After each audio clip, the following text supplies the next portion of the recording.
Hello and welcome. In today's exciting episode, I use up some more of my fat quarters.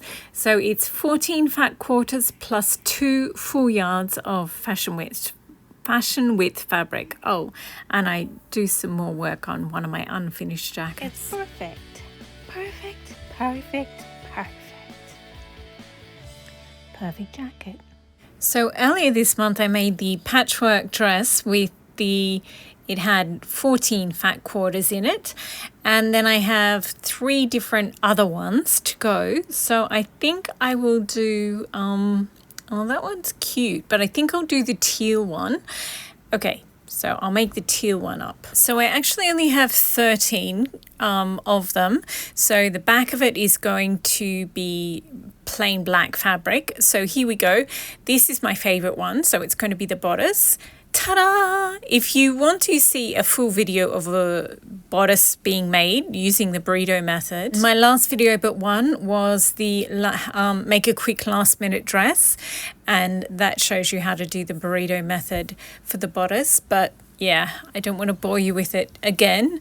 And so what I've got is, as I said, 14 fat quarters plus 2 yards of fashion width fabric. So apart from the one that I used in the bodice, I cut up all the fat quarters in half. So I had 12 left.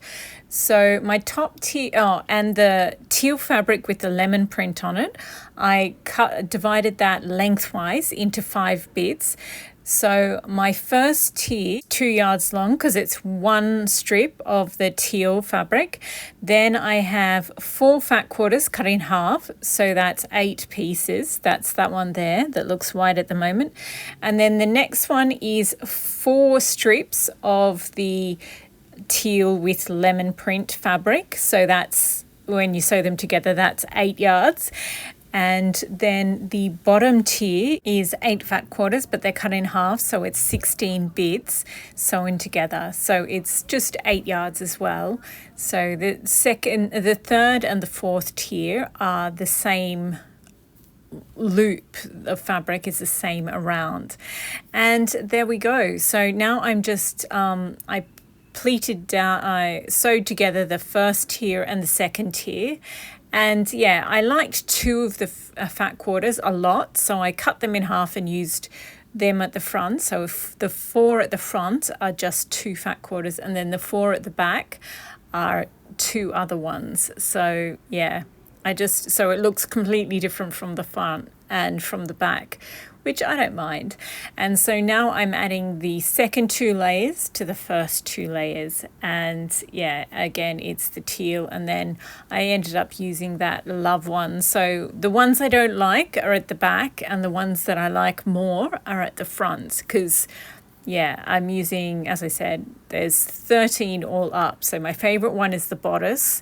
And then, yeah, I just sort of, ones I like go at the front and ones I don't like go at the back. It took ages to pleat it down, obviously, because it's like 8 yards of fabric that you have to pleat down to 4 yards.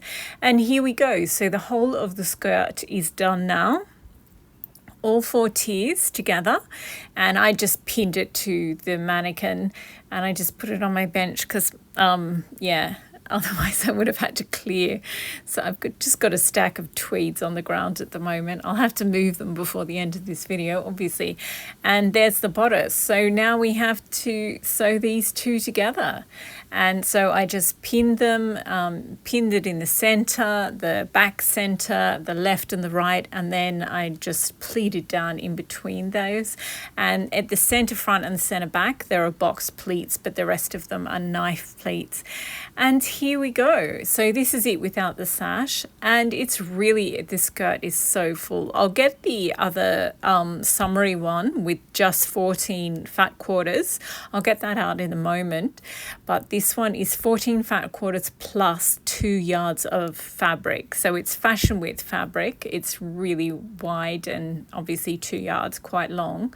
And I cut it into 5 strips lengthways. And yeah, I love it. I love the colors. It's very wintry, but also nice and colorful. And because it's got the autumn tones in there as well, it's just really rich and warm. I love it. And So yeah, this is me just showing you all the colors. And so these are the colors in the front, and I love them. I love the way the yellow is in, oh, and the magenta, the bodice has magenta, and I also just sewed the arms on, so set the sleeves on this Chanel jacket in the background, Chanel tweed jacket in the background. I still haven't done the neckline, and I still haven't hand stitched the seam allowance in of the sleeves, but it's getting closer to being finished. It's one of my unfinished ones that has been unfinished for ages. And this is it from the back. Doesn't it look completely different? It's more sort of blue and green rather than teal, if you get what I mean. So yeah, I love it. And so when you spin, you can actually see the different colors of like front, back. It's very distinctive, which like you can easily distinguish the front from the back, which is always good when you're trying to put it on. I wasn't sure whether I would like the back, because I sort of put all, as I said, all the ones I didn't like at the back, but yeah, I really like it. And obviously I only had 13 fat quarters, not 14, which is why the back is just plain black cotton. So I've just got the two dresses, the two patchwork dresses, so you can compare them. So the lighter one, the summery looking one, is just 14 fat quarters. The first tier is 4 full fat quarters. The second tier is 8 full fat quarters. I didn't cut anything in half. And then in the teal one, I cut them in half because obviously it would be way too long otherwise. And yeah, and I also cut the 2 yards of teal coloured fabric into 5 strips. And so the first tier is 1 2-yard long strip, then it's fat quarters, then it's 4 strips of 2 yards long fabric sewn together, and then the last one is the 16, it's 8 fat quarters cut in half and then all sewn together lengthwise.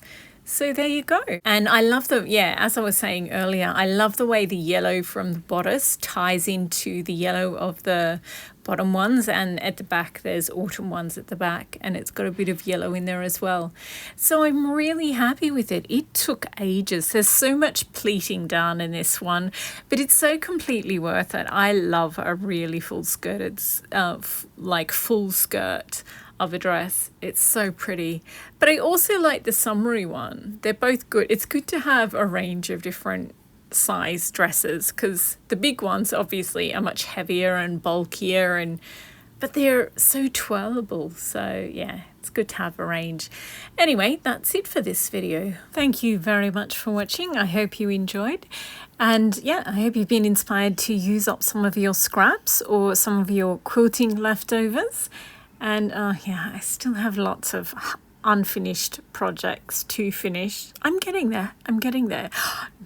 Tomorrow, hopefully. I mean, it's going to be a jacket episode, but hopefully there'll be a little glimpse of some beading as well. We shall see.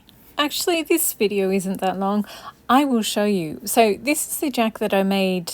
It's the last video you saw. Well, it's the last video of mine posted. And it's that it was just incredibly difficult to work with this tweed. And I wasn't going to bead it until next month, but oh my gosh, this jacket was so difficult to make.